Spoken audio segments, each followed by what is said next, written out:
Milé kolegyne, kúknite do zákulisia.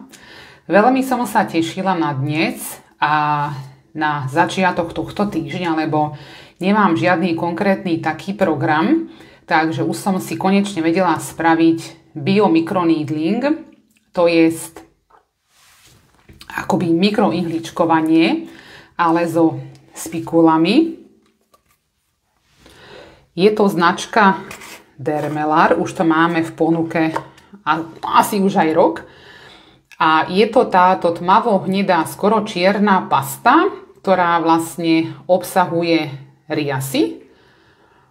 A vďaka tým riasám, ktoré obsahujú spikuly, si ja robím akoby mikroneedling, ale využívam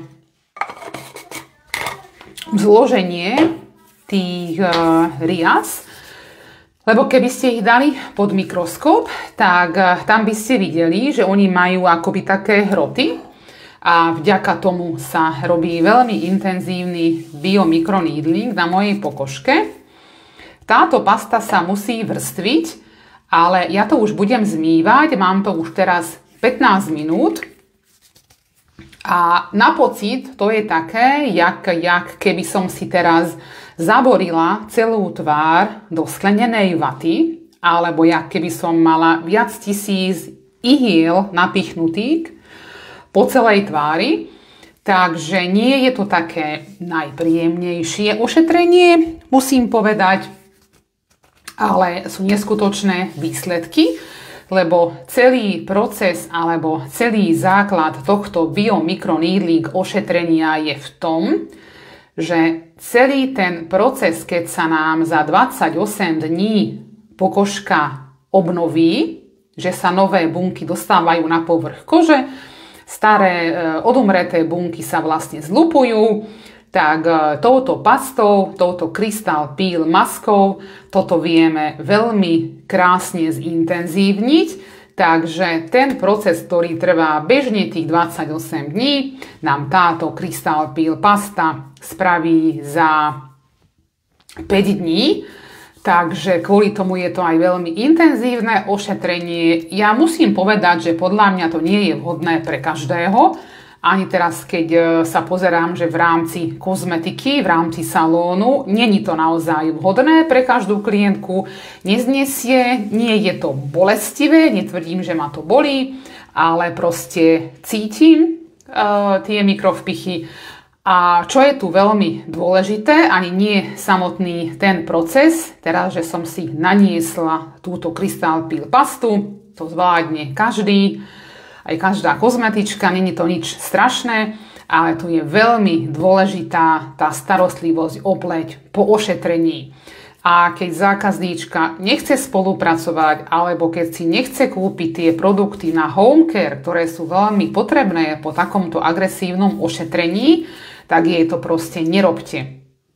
Treba pochopiť, že aký je intenzívny zákrok do tej pokožky, cielene sa spraví akoby zápal v tej pokožke, lebo pomocou tých spikul vlastne my akoby sme úmyselne poškodili tú pleť, rozpichali a tým sa vlastne krásne spustí ten proces samozahojenia, tým myslíme tú regeneráciu, obnovu, pokožka sa krásne zlúpe a naozaj o také 3-4 dni to bude skutočne krásne. Tým, že ja mám naozaj extra citlivú pleť, ja budem zajtra vyzerať dosť, musím povedať, že strašne a smiešne. Zajtra ešte budem mať, môžem povedať, že celý deň tvár červenú jak rak, ale tým, že nič také extra nebudem mať, tak úplne je to v poriadku. A celý deň si budem dávať Fast Calming Gel, to je taký rýchlo ukludňujúci gel, ale obsahuje aloe vera a to vlastne veľmi dobre akoby lieči a regeneruje tú pleť.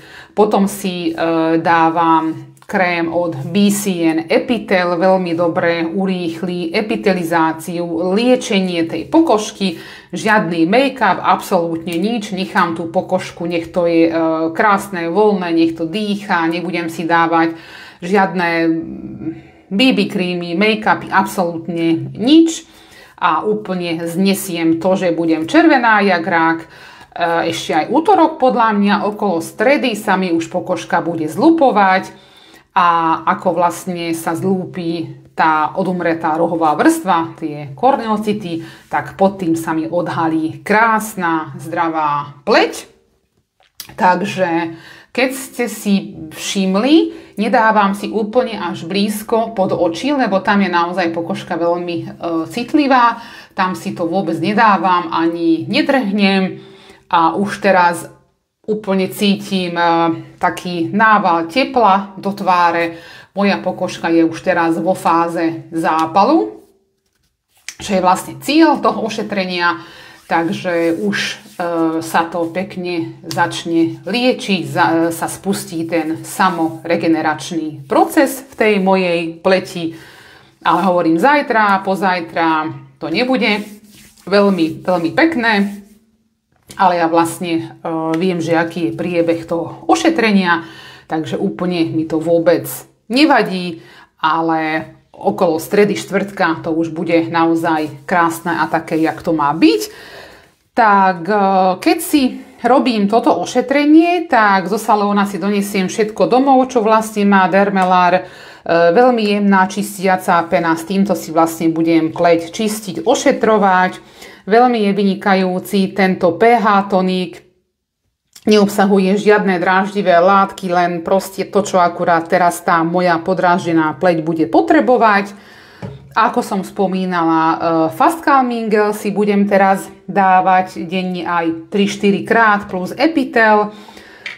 Keď zajtra budem mimo domu, tak denný krém, ale SPF 50 musí byť, lebo si veľmi treba teraz dávať pozor na to, aby som nešla na to priame slnko. Budem si dávať túto soothing masku, že pokožku vlastne vyživím, hydratujem. A žiadne slnko, žiadne aktívne športy, žiadne potenie, žiadne plávanie, nič absolútne. Takže pokožka musí byť chránená. Tak no, idem si to zmyť, lebo už teraz uplynul ten čas pôsobenia. Takže idem si to zmyť a teším sa na moju obnovenú pleť, ktorá príde okolo stredy. Keď vás ošetrenie zaujalo, je kompletne na toto vyskladaný online kurz. Dám vám potom link sem pod video. To si môžete pozrieť. Je tam aj praktická časť, teoretická časť. Sú tam konkrétne videá, ako sa to vlastne aplikuje. A je to veľmi, veľmi dobrá aj ako novinka. Teraz po tom lete prichádza jeseň, tak môžete ísť do troška takýchto agresívnejších ošetrení, ale hovorím, dajte pozor, lebo naozaj to nie je vhodné pre každého, nie každá klientka znesie to, čo vlastne prináša Crystal Peel ošetrenie a keď nechce spolupracovať, tak vôbec to ani neriešte, absolútne. A veľmi odporúčam, že ktorá z vás by sa rozhodla, že si zakúpi Crystal Peel produkty, tak prvýkrát to musíš vyskúšať na sebe. To proste bez toho nejde, musíš to vyskúšať na sebe, aby si odžila, že čo cítiš, ako to jemne pichá a proste až potom budeš vedieť povedať viac o tom ošetrení alebo ponúknuť to svojej zákazničke.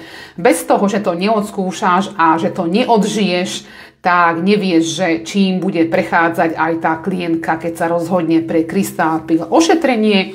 Za mňa top určite. Veľmi, veľmi skvelé ošetrenie, ale hovorím, nie je to vhodné pre každého. Tak sa lúčim, idem si to zmyť a dneska sa už budem len krémovať a budem si len pleť hydratovať a ukľudňovať a potom okolo stredy sa už budem veľmi intenzívne šúpať. Tak sa majte, papa.